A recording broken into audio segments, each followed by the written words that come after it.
और भारत के जब 5-10 करोड़ आदमी जब सारे रोड ब्लॉक कर देगा तो हिंदू राष्ट्र की घोषणा हो जाएगी। शुक्र मनाओ 2029 का इंतजार करो, तुम सीधा पतलून पहन के पाकिस्तानी भागोगे। जो लोग बोलते हैं पत्थरबाज का धर्म नहीं होता, आतंकवादी का धर्म नहीं होता है, लेकिन एक ही कौम के तो निकल रहे हैं ना।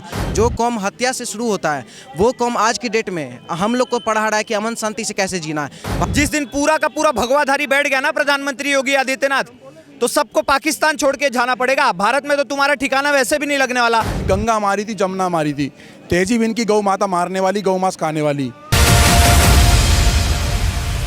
लेकिन सर जो काजल हिंदुस्तानी उन पर ये आरोप है कि उन्होंने रामनवमी के दिन जो है हिंसा भड़काई थी, इसी वजह से उनकी गिरफ्तारी हुई है। तो उनको ये नहीं करना चाहिए था, क्या कुछ कहना चाहिए?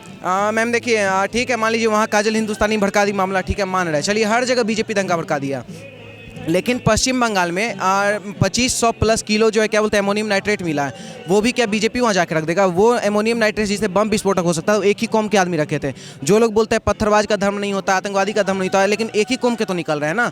तो हम लोग तो खुल के बोल रहे हैं भाई कि ये जितना भी हो रहा है, बीजेपी अगर मान लीजिए करता है सब चीज़, या लोग बोलता है कि मुस्लिम जो है बीजेपी के आने के बाद खड़ता में आ गया, मुस्लिम ऐसे नहीं था पहले, तो हम क्लियर कहते हैं भाई तुम्हारे जो क्या बोलते हैं मोहम्मद साहब थे, उनकी बहन बेटी जो भी फातिमा उनका नाम था, उनको जला के मारने वाला कोई हिंदू बीजेपी बजरंग दल विश्व हिंदू परिषद या बीजेपी आरएसएस नहीं था, मारने वाला भी तुम्हारे कौम के ही थे। और क्या बोलते हैं, और ये जितने भी तुम्हारे मोहम्मद साहब के जितने भी पहला खलीफा, तीसरा खलीफा, दूसरा खलीफा, जितना भी खलीफा थे, सबको मारने वाले एक ही कौम के व्यक्ति। हम लोग में तो ऐसा कोई है ही नहीं। और जिस मतलब कि सबसे शर्मनाक बात तो यही है ना कि जो कौम हत्या से शुरू होता है वो कौम आज की डेट में हम लोग को पढ़ा रहा है कि अमन शांति से कैसे जीना है। भाई सर्वभवन्तु सुखितो सर्वे सन्तु निरामया सिर्फ हमारा धर्म कहता है, तुम्हारे धर्म में मारकाट ही सिखाया जाता है। आप कुछ कहना? देखो कहीं ना कहीं ये जो मुसलमान है ना, मैं खुल के नाम ले रहा हूँ, उनको समझना पड़ेगा। आप मुझे एक एग्जांपल बता दीजिए, किसी हिंदू ने सुसाइड वेस्ट पहन के भगवत गीता की या रामायण की कसम खा के बॉम्ब फोड़ी हो? नहीं सुना होगा ऐसा किसी ने। या कोई हिंदू तलवार लेके निकला हो कि मैं मस्जिद में मार काट कर दूंगा, सर तन से जुदा कर दूंगा? नहीं होता है ना ऐसा। क्यों? हमें पता है कैसे रहना है, कैसे नहीं रहना है। अब यही इनके एक प्रॉपर पर्टिकुलर कौम से क्यों पत्थरबाज निकलते हैं, इनके ही नाम क्यों आते हैं एफआईआर में, इनके ही लोग क्यों आतंकवादी बन के, इनके ही लोग क्यों सरतन से जुदा करते हैं?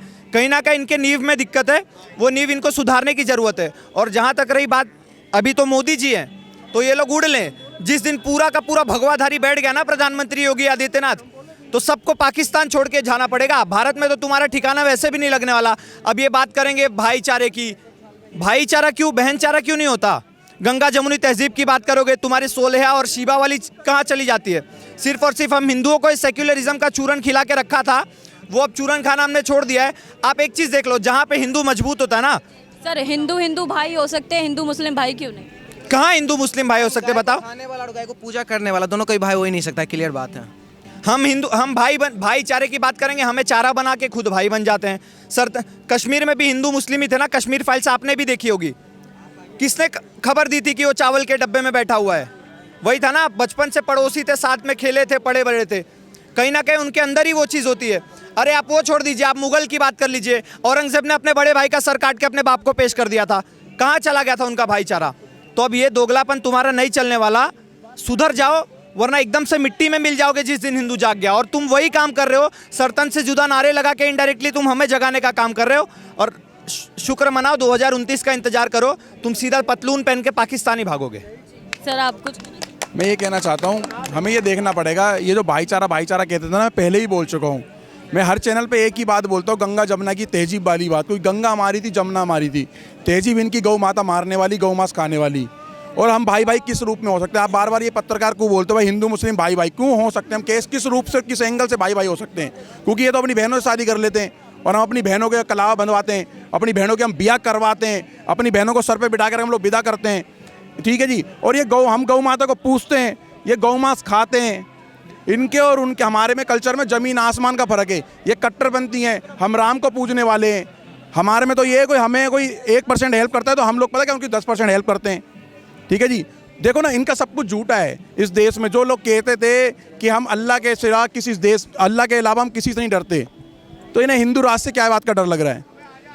मैं इनकी बात मान लेता हूँ कि ये कहते हैं भाईचारा 57 से 58 कितनी कंट्रियाँ बन चुकी है मुसलमानों की। अगर भाईचारे वाली बात है तो कंधे से कंधा मिलाकर के हिंदू राष्ट्र की तैयारी करवाओ हमारे साथ, चलो। हिंदू राष्ट्र की वैसे इस देश के हिंदुओं ने कर रखी है, मन बना करके बैठे हैं। जिस दिन इस देश के अंदर बस 5 से 10 करोड़ आदमी रोड पे आ जाएगा ना, और भारत के जब 5-10 करोड़ आदमी जब सारे रोड ब्लॉक कर देगा तो हिंदू राष्ट्र की घोषणा हो जाएगी।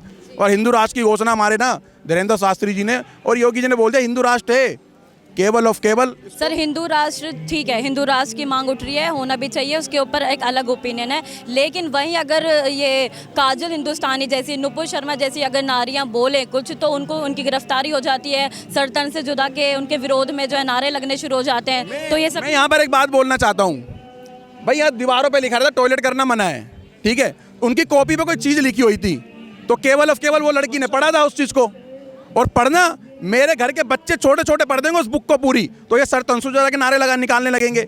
हमें ये समझना है इन मुसलमानों के घरों में जो बकरा ईद पे बकरा काटने के नाम पे जो चाकू तलवारें रखी हुई है ना, या तो ये उनसे वो निकलवा लें, नहीं तो लोहा खरीद करके, तलवार खरीद करके, चाकू खरीद करके रखने में इनसे 10 गुना आगे हम लोग। लोहा और पीतल अपना घर भर लेंगे हम लोग, और जिस दिन जरूरत आएगी उसको यूज भी कर लेंगे, रखने के लिए नहीं, यूज भी कर लेंगे जिस दिन हमारे घर पे। मैं तो इस देश के IAS IPS अधिकारियों से बोलना चाहता हूँ, SHO सब इंस्पेक्टर जजों से बोलना चाहता हूँ, अगर मेरे घर में कोई जिहादी घुस गया और हमारे घर के बच्चों की गर्दनों पे चाकू रख दिया कि इस्लाम कबूल कर ले, जो समय आने वाला है, भूलना मत, वो समय आने वाला है, 50 से 30 साल बाद वो समय आएगा, तो हम क्या जज की तरफ भागें कि थानों की तरफ भागें कि 112 नंबर 100 नंबर को 112 कर दे कि उस पर कॉल करें हम लोग कि हेलो पुलिस आ जाओ बचा लो, या उस टाइम उसको काउंटर दें। अगर किसी जज का या संविधान ये बोलता है उसको उधर ही जवाब दे दो, तो आप बताओ ना हिंदुओं के पास कौन सा हथियार पड़ा है, कौन सा हथियार है? हिंदुओं से इसलिए बार बार बोलना चाहते हैं, धनतेरस वाले दिन ये चम्मच से प्लेटें मत खरीदो, चम्मच प्लेट पीटने के लिए खरीद रहे हो क्या? अरे चाकू तलवारें खरीद करके लाया करो, लोहा खरीद करके लाया करो, हथियार रखो कुछ अपने घर में। मारने के लिए नहीं बोल रहा हूँ मैं आपको, अपनी फैमिली को बचाने के लिए रखो, और जब समय आएगा तो वो भी देख लेंगे, मारने से ही पीछे नहीं हटेंगे। जय श्री राम जी।